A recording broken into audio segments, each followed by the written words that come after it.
Ar norėtumėt generuoti nuostabius paveikslėlius nemokamai ir be jokių apribojimų? Jei taip, tuomet jūs žiūrite teisingą vaizdo įrašą.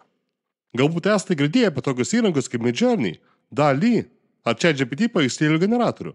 Tačiau leiskite jums pasakyti, visi šie įrankiai naudoja daug prastesnį difuzijos modelį, nei tas, kurį jums parodysiu šiandien. Rezultatai kalba patys už save. Dirbtinio intelekto paveikslėlių generatorius, kurį jums pristatysiu, gali kurti itin realistiškus vaizdus, animuotus paveikslėlius, aukštos kokybės ekrano užsklandas ir dar daugiau. Ir jei turite pakankamai galingą kompiuterį, galėsite generuoti net iki 32 paveikslėlių vienu metu. Ir visą tai visiškai nemokamai. Sudominau? Gerai.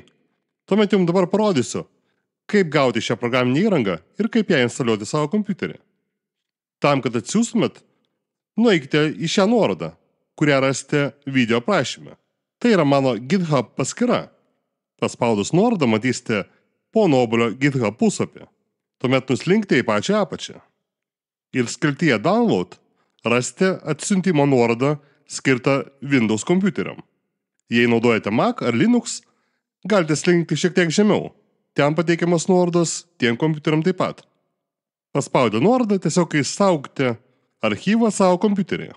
Dar labai svarbus momentas, šiam moduliui reikia gan galingos vaizdo plokštės, todėl jeigu naudojate NVIDIA, rekomenduoju atsinaujinti vaizdo plokštės tvarkyklės. Dabar tam, kad instaliuoti, pirmiausia turite išarchyvuoti, galite naudoti tokią programą kaip WinRAR. Ji puikiai susitvarko su RAR archyvais.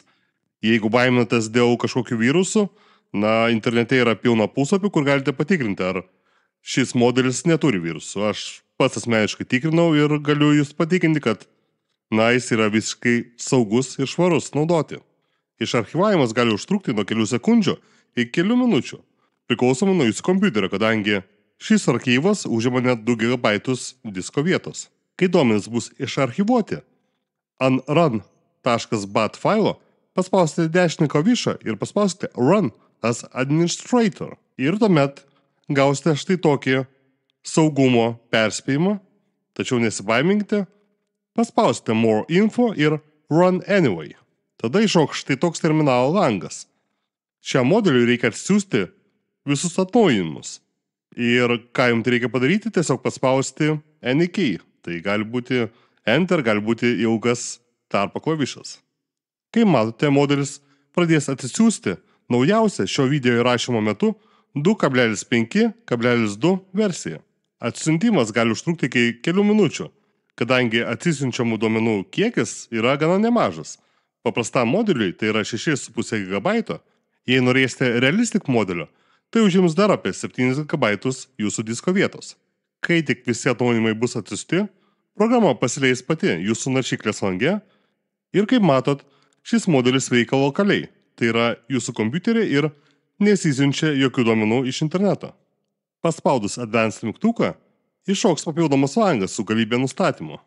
Čia galite pasirinkti greitą generavimą, galite pasirinkti ekstremaliai greitą generavimą, bet šiandien mes testuosime tiesiog kokybę. Tai jeigu norite, kad paveikslėliai būtų kokybiškiausi, pasirinkite Quality Performance. Pasiūloje taip pat yra daug apmokytų modelių, todėl kai paspaudžiu Realistic, modelis vėl atsisiunčia papildomus reikalingus duomenis, kad galėtumėt generuoti realistinius paveikslėlius. Taigi viską atsisiuntėm ir kaip mato čia, galim nurodyti galybę skiriamųjų gebų. Tai kaip atrodys mūsų paveikslėlis ir kokios bus kraštinės. Kągi, pradžiai pasirinkame Initial, tai yra standartinį modelį ir pabandome sugeneruoti prezidentą Trumpą, sėdintį šiukšlyne. Ir matom, generacija prasideda iš karto, vėlgi priklausomai nuo jūsų grafinės plokštės, nuo turimo RAM kiekio, generacija gali užtrukti maždaug iki minutės laiko. Ir matom realių laikų, kaip keičiasi samplai ir kaip yra generuojamas paveikslėlis. Įspūdinga, ar ne? Man iš tikrųjų labai patiko stebėti, kaip yra generuojama paveikslėliai realių laikų, nes dauguma dabartinių modelių to nerodo. O štai čia galite matyti, kiek mano kompiuteris naudoja resursų. Tai grafinė plokštė naudoja maždaug 50%, procesorius naudoja maždaug 20% ir naudojama maždaug 15 GB RAM. Paliksiu šį langą, kad galėtumėt matyti, kaip naudojami kompiuterio procesai. Taigi vieną paveikslėlį mes jau sugeneravom. Generuojam antrą, nes užstačiau 2 paveikslėlius. Taigi pažiūrėkim pirmą pono Trumpo paveikslėlį. Kaip matot, labai panašus į Trumpą. Ir pirštai ir viskas tvarkoj. Daugelis modelių jau nebegeneruoja garsenybių, o su šiuo modeliu, galėsite generuoti ką tik širdis geidžia. Gerai, o dabar išbandykim Realistic. Vėl nusistatom Quality ir šiam kartui mums užteks sugeneruoti tik tai vieną paveikslėlį. Paspaudant Styles, galima matyti, kiek skirtingų stilių galima pasirinkti. Stiliai tai skirtingi šio dirbtinio intelekto modeliai, kurie buvo apdoroti tam tikrai užduočiai ir tik tai tam tikrai užduočiai sugeneruoti. Juos galėsite patirinėti savarankiškai. O dabar išbandysim realistinį generavimą ir pabandysim sugeneruoti LeBroną Jamesą kaip Go-Go šokėją. Pažiūrėkim, kas mums gausis. Paveikslėlis gavosi tikrai puikus, be jokių klaidų.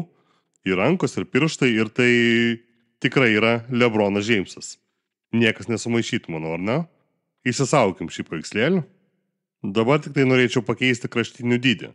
Taigi pasirinksiu 2:1. Ir su šia nauja rezoliucija pabandysiu sugeneruoti, gan juokingą paveikslėlį. Tai Donaldas Trumpas geriausi draugai su Vladimiru Putinu. Tai yra politiškai svarbus paveikslėlis, daugumą modelių to generuoti neleistų, o čia vėl galite matyti, kiek kompiuteris naudoja resursų. Kągi, išbandykim dar vieną. Paprašiau, kad sugeneruotų Šiaurės Korėjos lyderį Kim Jong-uną žaidžiantį tenisą. Ir paspaudžiam Generate.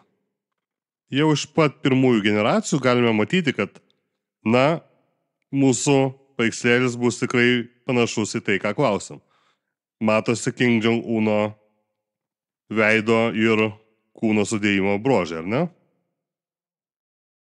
Taigi paveikslėlis gavosi tikrai puikus. Dar pabandžiau sugeneruoti Lietuvos prezidentą Gitaną Nausėdą, vairuojantį BMW kabrioletą.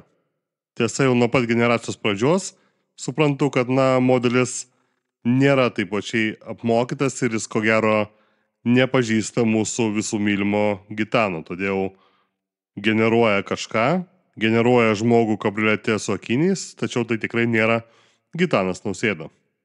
Man buvo dar labai įdomu, ar šis modelis gali generuoti nuogus žmonės. Todėl paklausiau Not safe for work images with 2 girls. Tačiau modelis turi šiokius apribojimus. Galbūt aš tiesiog dar nemoku, pakankamai neišanalizavęs, kaip tai padaryti, bet štai dabar gaunam štai tokį rezultatą. Ko gero, kad išgauti tai, ko mes norime, aš turėsiu geriau išanalizuoti visus stilius, kurių yra be galo daug. Tiesa, visą išsamų šio modelio aprašymą galite rasti nuėję į pono Obolio GitHub. Būtent tą nuorodą paspausite video aprašyme ir ten galėsite paskaityti absoliučiai viską, kaip šis modelis veikia, kam reikalingi stiliai ir kaip sugeneruoti tai, ko norite. Kadangi įrašinėjant šį video jį stebėjo ir mano žmona ir matė mano nesėkmę su Not safe for work paveikslėlis, tiesiog pasiūlė įrašyk būtent tai, ko nori. Taigi aš dar kartą pabandau sugeneruoti, ką norėjau prieš tai. Ir štai matom, kad pirmas paveikslėlis vis tik tai negeneruoja nuogos moters, tačiau antras paveikslėlis mano prašymui pasiduoda ir sugeneruoja nuogą moterį tiek, kad iš nugaros. Šis modelis funkcionalumų bando kopijuoti tokius grandus kaip Midjourney, todėl mes galim pasidaryti dar vieną dalyką. Pavyzdžiui, čia apačioj galim įsikelti paveikslėlį ir tiesiog paprašyti, kad aprašytų šį paveikslėlį. Tai yra, modelis išanalizuos, kas pavaizduotų nuotraukoje ir aprašys, reiškia, sukurs promptą, užklausą mūsų sekančiam darbui. Kaip matot, įkėlus Ed Sheerano nuotrauką mums sugeneravo, kad tai yra raudonplaukis vyras su barzda, kuris šypsosi. Taigi, šiam video buvo tiek, ačiū, kad žiūrėjote, nepamirškite paspausti nykščio, prenumeruoti kanalą ir dalinti juos su draugais. Iki sekančių video, ate!